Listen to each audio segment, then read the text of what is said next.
Hey everybody! It's a brand new month, and as always, we're gonna kick things off here on the channel. Just gonna do with a little possibility pile. That's right, lots of possibilities, so possibly a pile. How was your reading last month? My reading last month was alright, I guess. Didn't quite get around to a lot of the things that we thought were possible, but I am in the middle of some of them too. You know, like Dune, for example, is still an ongoing thing because the movie was just great. I'm one of the folks who thought it was awesome, so I'm gonna kick things off. I have a couple of things. So Comic-Con was awesome.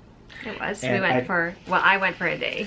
And I went for a couple of days, and I snagged a bunch of graphic novels that I sourced them with the authors for most of them, and these are definitely, possibly going to be the things that I will be reading this month. Gotcha. So here is a really fun series by Stephen A.M. Johnson, right? So this is the Everborn series. I want to say this is The Prince of Arcadia. So this is, I think, the first set of collected editions.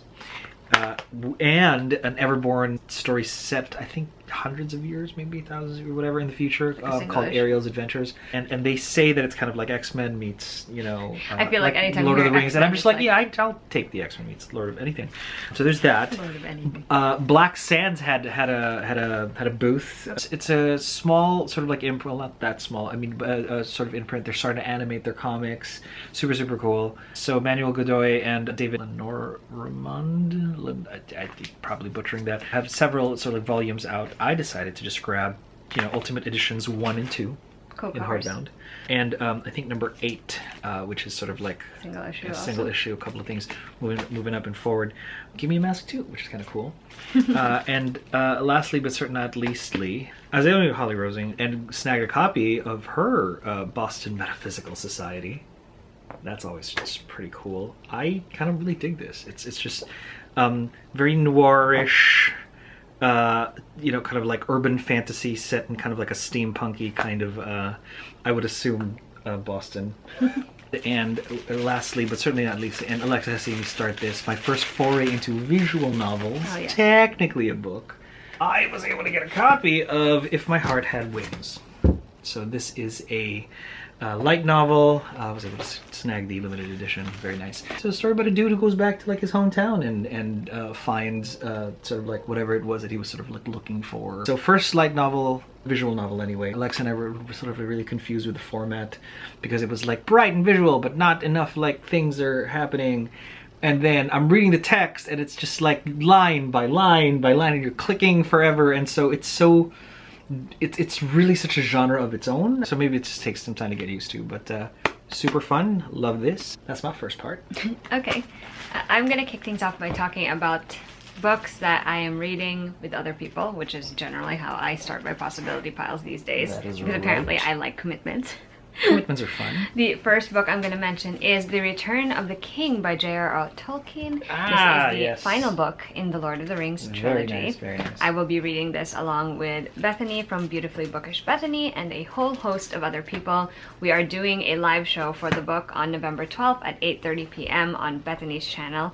I'm really looking forward to reading The Return of the King, just because it's been years since the last time I read it, and I do recall that this one and the second book were always the two that were vying for the position of my favorite. I still really enjoyed book 2, so I'm anticipating enjoying this one just as much. And obviously it's going to be so satisfying to get to the conclusion of the series again. For the book club that I do with my sisters and my cousin, I think it was Carmela's turn to pick. She's my cousin, and she picked Ugly Love by Colleen Hoover, which has been getting popular. She's been getting popular again. Not that she stopped being popular, but she's been getting a lot of hype again because of Book Talk specifically. This one is about a very complicated relationship that begins as friends with benefits, but eventually both people involved, they end up developing feelings, only there are things about one of their pasts that might complicate things. Sure. So it sounds like it's gonna be angsty, fit in right with Sad Girl Autumn, with the drop for Taylor's version of Red and Adele's new album. That's the vibe we're going for here. I am also going to be reading a series with my friend Danica. I will link her down below. We are reading the Bone Witch trilogy by Rain Chupeco, who is actually a Filipino author. I've actually read The Bone Witch, so that one will be a reread for me, and I just wanted to complete the series, so it all worked out. The first book is about a girl who accidentally raises her brother from the dead, and that's how she discovers she has some sort of dark necromancy as her magic. And so Right. this makes her a target, makes her kind of, you know, people are wary of her now because she can raise the dead. Yeah. But she finds a new home and kind of some solace in an older bone witch who kind of takes her and her, you know, now reanimated brother in. While they're in this new home, she's trying to learn how to sort of harness her abilities. It turns out that she's capable of harnessing elemental magic, so that's the hope for what she wants, but there seem to be dark forces afoot, and Elements. so she's gonna have to face that. So we're reading The Bone Witch, which is the first book, and then we will also be reading the second and third books, which are The Heart Forger and The Shadow Glass, which is pretty darn exciting. I'm looking forward to that. Speaking of things that I'm reading with Danica, I'm a little behind because in October, life just got really busy for me, so Well, I hectic. didn't end up reading the book that we were supposed to read in October, but neither did Danica, so guess what? We're reading 3 Throne of Glass books back to back, you know, in an attempt to stay caught up on our reread. So, Queen of Shadows, which is the 4th book in the series, and it ends sort of the beginning arc of the series and starts a brand new one. Then we have Empire of Storms, which is the 5th book of the series. Empire of Storms. And Tower of Dawn. I am very excited to continue reading the series. It's been so fun just revisiting the story. I'm actually enjoying the fact that I'm taking the time to like sort of annotate while I read. I did it the last time I reread, which is why there's so many tabs. Yeah. But this time it's been even more fun because the things I'm reacting to are different, which just proves that if a book is like your favorite, sometimes you'll still rediscover it all over again when you reread it. So Oh, yeah. that's been a whole lot of fun. And just the mention of these books is sort of sending a lot of memories, like streaming back, and it's like, it did make an impression. I do remember things, and I do remember feeling strongly about most of them. So it's going to be a fun conversation when we do get around to talking about everything. Okay, that was the end of my first section for today. Alrighty. Now for my next bit, it's going to be I guess all novels, actual, honest to goodness Congratulations! pages, printed or digital or otherwise. I'm going to start with Dragon Watch Book 5. It's finally out. It is the last book, arguably, of the entire Fablehaven sort of Dragon Watch sort of like series. I don't know if there's going to be any room for more, like maybe a third like spin-off or whatever. But Dragon Watch Third spin-off, wow. I don't know. Well, the Dragon Watch by Brandon Mull is actually the, I want to say it is the second cycle of books in the Fablehaven sort of like universe. The first Fablehaven books were about like, what, 5 Yes, books? I think there were also 5 actually. Fablehaven follows brother and sister Seth and Kendra Sorensen on their adventures and realizing that, oh, apparently Grandma and Grandpa aren't just like having a a nice old time at a farm, but there's actually one of the sort of caretakers of a magical preserve where magical creatures sort of like stay in there. Pretty cool. After the insane aftermath of the first 5 books, some dragons have resurfaced and said, Cool. we're not going to take it. Exactly in that energy. And they're like, no, please stay where you are. And they're like, no. And so they're it sounds petulant, but but that's what they did. And then they're heading out, and things are terrible. And we will see if what happens next, and it's gonna be sort of like pretty cool. So there's that. A bunch of other books that I do plan to read. So walking around the floor at Comic-Con, I was able to see D.E. Knight's sort of like booth. D.E. Knight wrote The Crowns of Croswald. Like I was like this close to like, I'm gonna buy everything, but I didn't know what it was. I didn't have the time because we were like walking around. So I decided to see that, oh, it's available on digital, and thanks to my subscriptions, I was that's not a word. I was able to like just grab it, and I'm like, okay, it's on my pile now, so that's cool. I'm reading the last 2 books of David Baldacci's Atlee Pine series. Oh. The one that I thought was super cool, but at the same time, I don't Taking know forever. whatever, and about an FBI agent who, as a child, had a traumatic experience where her twin sister was kidnapped and presumed dead. And now she's hot on the trail, finally, of sort of like resolving those things. And, the third book is Daylight, the last book is Mercy. Her sister's name is, by the way, Mercy. So aptly ended. I am currently at a book right now in Daylight where I discovered that it's actually a crossover of sorts because another David Baldacci character comes in, and I thought that revitalizes it. It took me a while to finish the second book, but this one is a little more exciting. Last couple of, I want to say, properties, series, worlds, universes. Yes. We're going to start with Terciel and Eleanor, Of course we are. which is coming out, I want to say, November 2nd. So coming soon by Garth Nix, and it is the prequel to the Sabriel books. A little earlier than Sabriel, but definitely after Clariel, which was sort of like the first prequel of the Aborzen series in the Old Kingdom sort of like universe. And Terciel and Eleanor are actually the parents of Sabriel. And in my head, I'm like, I know what happens to those two. Or do I? So, so while I know the what happened to them, I don't quite know the how. I do quite know what happens to her dad, because that's in the events of Sabriel, but not so much her mother. So that is a book that is called Terciel and Eleanor is sort of like very interesting to me, so we will see how that goes. By the way, for those of you who don't know, Sabriel is an Aborzen, and in this world, Aborzens are necromancers. Haha, that's a necromancy in my books too.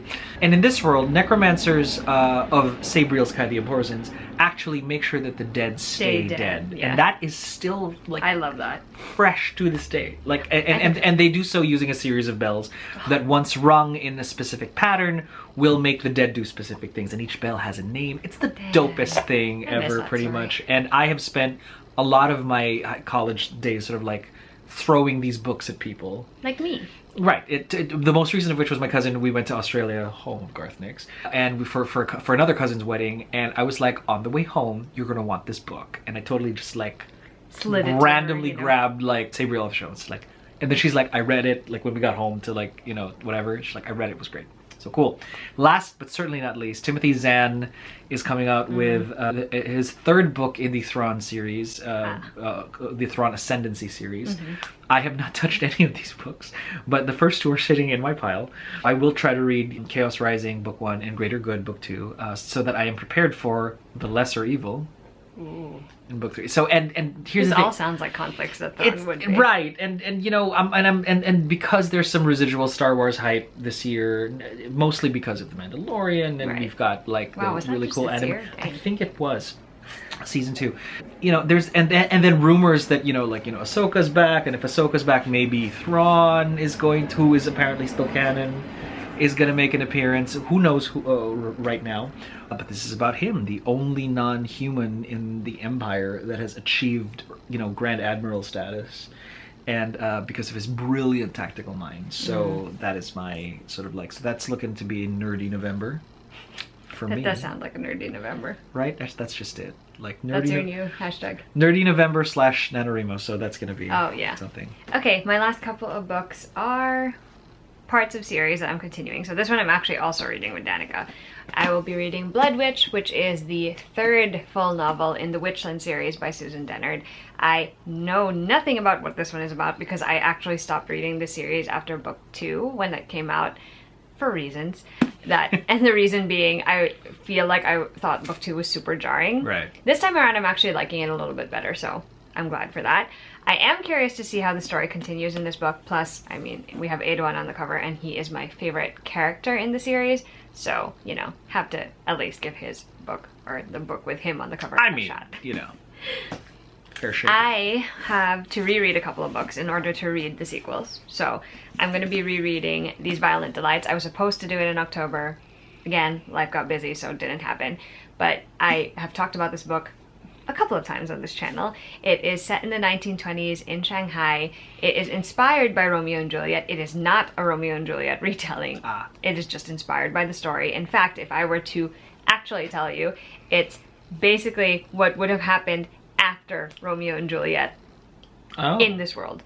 Wow. Anyway, what happens is that the Romeo character in this one, his name is Roma, and he is part of a rival gang to the Juliet character in this one, who is named Juliet. And the two of them end up having to team up because there seems to be a magical plague taking over Shanghai and like just killing people. So they're trying to figure out what's going on. I really liked this book when I read it last year. I'm really looking forward to revisiting it because I need to read the sequel, Our Violent Ends, which is actually out officially in November. This is an arc of it.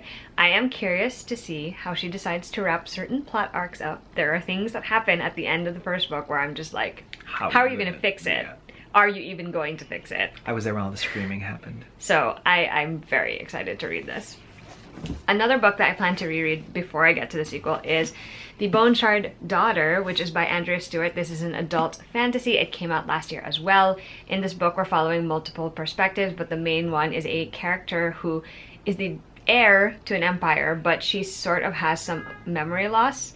So her father doesn't want to teach her how to do a very specific kind of magic called bone construct magic, or bone magic, until she regains enough memories. And so she is trying to find a way around that because she's really determined to learn this magic. Aside from her, we have the perspective of a smuggler who inadvertently ends up becoming a hero of sorts, even though his only mission is to find his missing wife. Right. There are also a couple of other perspectives thrown in, but I really like this one. I had a good feeling about it when I first heard about the book and saw this cover, and then I actually read it last year and I was like, wow, this is actually really compelling and really interesting. Again, it's one of those stories where like it ended and I was like, are you gonna fix it? How are you going to fix this? Like, what are we going to do now? So I am very excited to read this one. And then the sequel, which is The Bone Shard Emperor, which is also out in November as well. Very cool.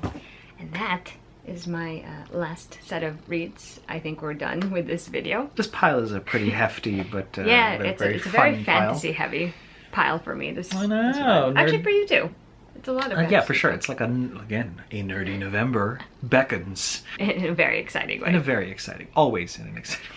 Anyway, if you're interested in hearing about any of the books that we mentioned in today's video in detail, let us know. We're always excited to share our thoughts with you guys. And we'd also love to know what you guys are planning to prioritize reading in the month of November, as always. If you're looking for us on all other social media, links are down below. That's right. Like and subscribe to the channel if you want to see our faces more often. And we will see you guys with a new video soon. Bye!